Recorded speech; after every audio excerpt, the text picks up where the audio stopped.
Y si uno de los capítulos más oscuros de Estados Unidos fuera también una advertencia.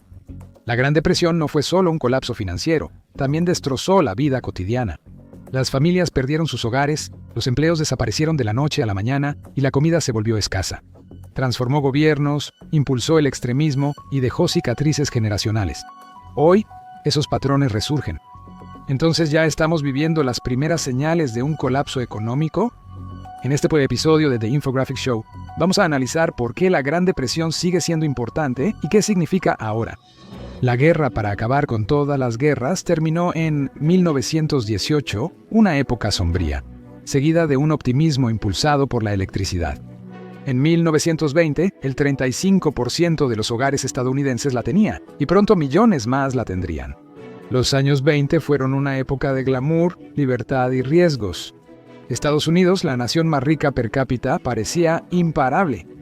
Con la confianza por los cielos, los inversionistas invirtieron dinero en nuevos negocios. Los automóviles salían de las líneas de ensamblaje y llegaban a las entradas de las casas. Las familias de clase media conversaban por sus nuevos teléfonos. Las multitudes hacían fila para ver películas, mientras que los más elegantes fumaban y bailaban en los clubes de jazz. Esto era consumismo masivo y se sentía bien. Muchos estadounidenses pensaron que el mundo de trabajo duro y lucha constante ya había terminado. Pero los buenos tiempos no duraron. La especulación, el crédito fácil y la arrogancia de los banqueros colapsaron el sistema como un castillo de naipes. Sus acciones empujaron a Estados Unidos y a gran parte del mundo a una época oscura económica. Las consecuencias impulsaron el extremismo en el extranjero, ayudando a Adolfo Hitler en Alemania y preparando la Segunda Guerra Mundial. También reivindicó a los comunistas en Rusia y a sus simpatizantes en Occidente. Todo empezó el 29 de octubre de 1929, el Martes Negro. La venta de 16 millones de acciones en un día causó el colapso de Wall Street. Estados Unidos prosperó en los años 20 mientras la gente común deseaba participar en el nuevo consumo. Las empresas, ansiosas de aprovechar, subieron la producción, pero surgió un problema. Muchos estadounidenses no podían pagar los productos fabricados. Los almacenes se llenaron de productos no vendidos, lo que hizo que los salarios bajaran y la brecha de riqueza se ampliara. Esto creó un círculo vicioso. Desde fuera, Estados Unidos aún parecía imparable, aunque fuera temporal. Historias de personas comunes que convertían pequeñas apuestas en fortunas eran titulares. Personas comunes acudieron al mercado de valores y los banqueros, sin querer perder la oportunidad, otorgaron préstamos para mantener la euforia. La receta era simple. Pide prestado, compra, espera, vende, cobra, repite y luego retírate joven con los pies en alto. A fines de 1929, se notaba que los precios de las acciones superaban el valor real de las empresas. Súmale algunas ventas de pánico, y entonces la burbuja se convirtió en una inestabilidad. La inestabilidad llevó a una estampida y terminó en una carnicería financiera. Cuando las acciones cayeron, los bancos compraron millones para intentar recuperar la confianza del mercado. Pero el dinero que usaron no era suyo, pertenecía a sus clientes. Así que cuando el mercado siguió cayendo, los bancos se quedaron con toneladas de acciones casi sin valor, y sus clientes se quedaron, sin nada. Los grandes guardianes del capitalismo acababan de prenderle fuego a los ahorros de la nación. Los bancos colapsaron y millones de estadounidenses perdieron su dinero. En el Banco de los Estados Unidos en Nueva York, 400,000 depositantes vieron desaparecer su dinero, y ese era solo un banco. De casi 9,000 que quebraron, alrededor del 40% de las instituciones financieras de Estados Unidos colapsaron.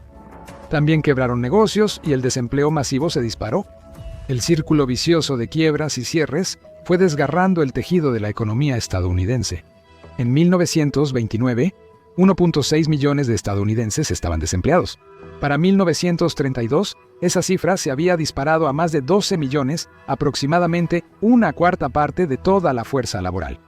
Las industrias se paralizaron. En algunas ciudades, las tasas de desempleo superaban el 50%. Las personas más pobres fueron las más afectadas, sin red de seguridad ni apoyo estatal en tiempos difíciles. Si perdías el trabajo, también el hogar. Tus ahorros se esfumaban y en los peores casos, los niños morían jóvenes por desnutrición. Con el 25% de los estadounidenses en edad laboral desempleados, muchas familias no tenían nada. Para muchos estadounidenses, la Gran Depresión fue un duro golpe. Poco más de una década antes, 2 millones de hombres habían sido enviados a luchar a Europa, y casi 116,000 de ellos nunca regresaron. Se suponía que esa guerra daría paso a una era más brillante, la era progresista, un tiempo de democracia moderna y prosperidad. Ahora los soldados y sus familias estaban en la ruina. En el verano de 1932, 43,000 manifestantes veteranos, sus familias y aliados marcharon sobre Washington. Exigían sus certificados de bonificación por servicio, aunque aún no era tiempo de cobrarlos. Hasta 1945, los veteranos establecieron campamentos, pero la policía los atacó con porras y gas lacrimógeno. Se oyeron disparos y murieron 2 manifestantes. Después llegó el ejército con infantería, caballería y tanques. El campamento se destruyó, las tiendas ardían y había muchos heridos. En la campaña de 1928, Herbert Hoover usó un tono optimista y prometió un futuro mejor. Herbert Hoover, millonario hecho a sí mismo en minería y negocios, creía firmemente en la economía del libre mercado. Decía que dejaran que el sistema se arreglara solo, sin intervenir en bancos ni empresas, y que la prosperidad regresaría sola. Él pensaba que el individualismo fuerte era el mejor camino y rechazaba el Estado niñera. Incluso en la peor depresión, insistía en que la ayuda a los pobres debía venir de organizaciones benéficas y comunidades locales, no de Washington. Pero mientras Hoover predicaba la autosuficiencia, el desempleo se disparó y los estadounidenses hacían fila durante horas solo para conseguir un plato de sopa. Aún así, lo intentó. En 1929, Hoover introdujo la Ley de Comercialización Agrícola. Esto creó la Junta Federal de Agricultura, que compraba excedentes y ayudaba a los agricultores, pero el plan falló. Con compradores asegurados, los agricultores producían más y los precios bajaban más. En lugar de salvar la agricultura, solo profundizó la crisis, y en 1930 llegó la Ley de Aranceles Hawley-Smoot. Esto aumentó los aranceles en más de 20,000 productos importados. La idea era proteger la industria estadounidense y obligar a la gente a comprar productos estadounidenses. Otras naciones respondieron con aranceles propios. Para 1934, las exportaciones de Estados Unidos colapsaron y el comercio global cayó casi 2/3. Agricultores y fabricantes estadounidenses, antes dependientes de mercados extranjeros, quedaron devastados financieramente. En 1930, Hoover creó el Comité de Emergencia para el Empleo y pidió a estados y empresas contratar personal. Para 1932, Hoover impulsó la Ley de Emergencia para el Alivio y la Construcción, financiando algunas obras públicas. Pero los programas eran débiles y carecían de fondos suficientes, y a menudo estaban más enfocados en apuntalar a los bancos y ferrocarriles que en alimentar a las familias hambrientas. Cuando las filas para el pan se extendieron en las grandes ciudades, el nombre de Hoover ya se asociaba con la pobreza y desesperación. A los barrios de chabolas se les llamó Hoovervilles y los bolsillos vacíos volteados afuera, banderas Hoover. A nivel de calle, pocos estadounidenses sentían que Washington estuviera haciendo algo para detener el colapso. Sin apoyo, los estadounidenses comunes se organizaron. La fe en el sistema tocó fondo, alimentando movimientos laborales de izquierda que inquietaron a la élite estadounidense durante las siguientes décadas. En 1931, en Seattle, se creó la Liga de Ciudadanos Desempleados. Se expandió rápidamente a otras ciudades, reclutando a miles de miembros y formando cooperativas de autoayuda con lo poco que tenían. Juntos reunieron comida, ropa y leña para sobrevivir. Comedores comunitarios aparecieron en todo el país, financiados por iglesias, organizaciones benéficas o incluso gánsteres como Gal Capone en Chicago. La falta de vivienda no era nueva. Antes de la depresión solía afectar a hombres solteros excluidos del sistema. Familias enteras fueron expulsadas a las calles y el ingreso promedio cayó cerca de 40%. Y solo en 1932 más de 273,000 familias fueron desalojadas. Construyeron barrios improvisados de chozas. Niños de cara sucia jugaban en el lodo mientras sus padres buscaban comida o trabajo para sobrevivir la semana. Las paredes eran de madera recogida, techos con láminas de metal y aislamiento de trapos, papel o cartón.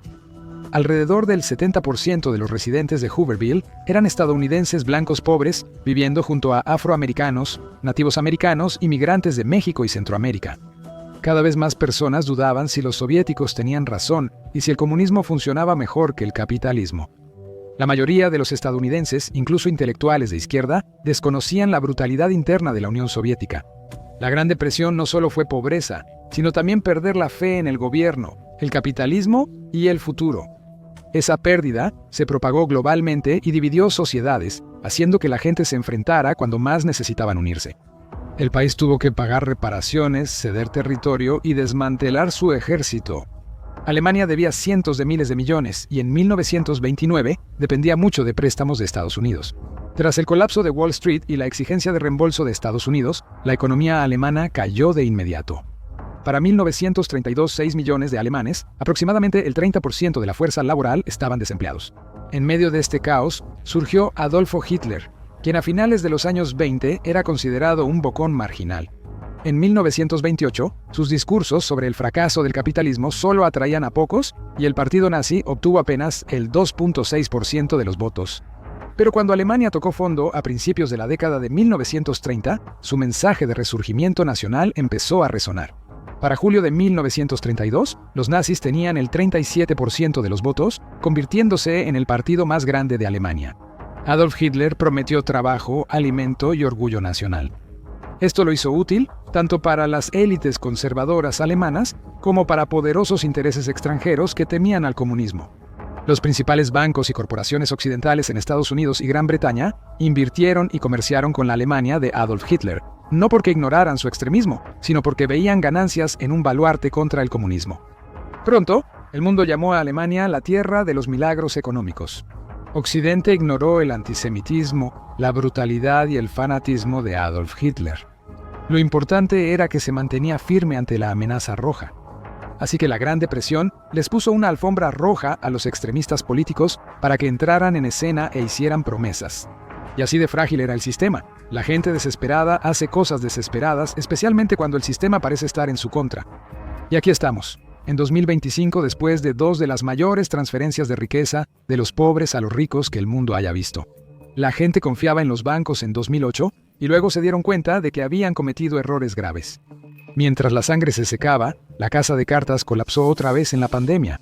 Para muchos, el sistema parecía manipulado. La confianza en el gobierno está en su punto más bajo. La confianza en los medios es igual de mala. Más personas están muriendo jóvenes por enfermedades que no deberían tener. Por primera vez en la historia, la esperanza de vida en Estados Unidos está disminuyendo. Las tiendas cierran cada semana, y en los barrios pobres solo prosperan casas de empeño, prestamistas, licorerías y organizaciones benéficas. Según el informe de riqueza global de UBS 2023, el 1% más rico posee casi la mitad de la riqueza mundial, unos 214 billones de dólares. Casi el 40% de los adultos en el mundo tienen menos de $10,000 y poseen menos del 1% de la riqueza global. Los 26 multimillonarios más ricos del mundo ahora poseen 2.87 billones de dólares entre todos. En 2024, el número de multimillonarios en Estados Unidos creció de 751 a 835. Al mismo tiempo, las familias comunes fueron aplastadas por el aumento de las rentas, los precios de los alimentos y las facturas médicas. En algunos lugares, la brecha es aún más extrema. En Sudamérica, el 10% más rico controla aproximadamente el 80% de la riqueza. En India, el 1% más rico posee más del 40% de la riqueza. No es la Gran Depresión, pero la desigualdad extrema ya es un patrón imposible de ignorar. De marzo a diciembre de 2020, durante la pandemia, los multimillonarios aumentaron su riqueza en 3.9 billones de dólares. En esos mismos meses, los trabajadores de todo el mundo perdieron 3.7 billones de dólares en ingresos. La Organización para la Cooperación y el Desarrollo Económicos reporta que en 2024 más de la mitad de la población mundial desconfía de sus gobiernos. El informe reveló que casi un tercio de las personas piensa que no se puede confiar en nadie. La Organización de las Naciones Unidas ha advertido que esto apunta a una ruptura sistémica en la cohesión social. Pero aquí está el problema. La política está consumida por peleas interminables sobre raza, sexo e identidad. Estos debates son importantes, pero cuando dominan, el enfoque en la seguridad económica se pierde entre el ruido. Redes sociales y medios partidistas aumentan la ira y llevan la polarización a extremos. El 87% de los estadounidenses ve la división política como una amenaza, y el 86% está agotado por ello. El desequilibrio beneficia a quienes están en la cima. Divide y vencerás siempre ha impedido que la gente se una por el dinero y el poder. Los políticos explotan el miedo económico y en Estados Unidos algunas élites usan la política de identidad para parecer progresistas y evitar debatir sobre clase y desigualdad. Muchas grandes corporaciones promueven el progreso en sus campañas, pero evaden impuestos, subcontratan empleos y pagan salarios bajos. En 2012, la Red de Justicia Fiscal estimó que entre 21 y 32 billones de dólares en riqueza privada estaban ocultos en el extranjero. Eso es cerca del 20% de la riqueza mundial inaccesible. Los gobiernos han hablado de progreso mientras promovían privatización y desregulación que ampliaron la brecha. Para algunos, eso solo es una cortina de humo. Mientras tanto, los conservadores prometen salvar al país o restaurar tradiciones, buscando chivos expiatorios, pero rara vez abordan la desigualdad económica. Solo ofrecen recortes fiscales a los ricos, guerras culturales y fe ciega en el mercado. La desigualdad sigue creciendo y se prevé que empeore. Según Pew, 73% de estadounidenses cree que Estados Unidos será más desigual en 2050. Solo el 20% creyó que la vida familiar mejoraría. Con tanto pesimismo y polarización, bastaría otro desastre o que el costo de vida siga subiendo para que más personas recurran a movimientos extremos. Algunos podrían rendirse y no votar, y otros sufrir muertes por desesperación, cifra que ha crecido en la última década. El Dr. Luke Kemp, del Centro para el Estudio del Riesgo Existencial de Cambridge, analizó el colapso de más de 400 culturas en 5.000 años. Muchas cayeron porque fueron tomadas por oligarcas obsesionados con la riqueza y el estatus, personas que se enriquecieron a sí mismas mientras descuidaban a la gente común.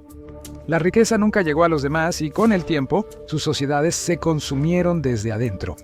Algunos críticos dicen que vivimos en una era de hiperindividualismo, donde la comunidad y el sentido se pierden en la carrera frenética. Hasta el arte y la cultura, antes vistos como grandes logros, hoy suelen parecer productos baratos hechos para venderse, no para inspirar. El Dr. Kemp advierte que las élites quitan la riqueza a la gente y los enfrentan entre sí. Despojan la tierra, graban a los ciudadanos para financiar guerras que solo benefician a unos pocos y al final sus sociedades se quiebran. En el pasado el colapso a veces llevaba a la renovación, pero hoy, en un sistema global, armados con armas nucleares, dependientes de redes frágiles y atrapados en luchas de poder cambiantes, el colapso podría significar algo mucho peor. El fin de la civilización. Tal vez no sea tan grave, todas las épocas han tenido sus propios temores apocalípticos.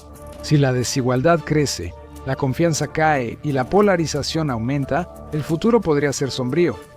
La fe en el sistema, en la seguridad, la estabilidad y la cultura compartida está en niveles históricamente bajos, y esa es una advertencia que ninguna sociedad debería ignorar. Si la historia realmente se está repitiendo, vale la pena preguntar, ¿cómo era realmente la vida en ese entonces? Mira la Gran Depresión. ¿Cómo era la vida para ver la realidad que vivía la gente?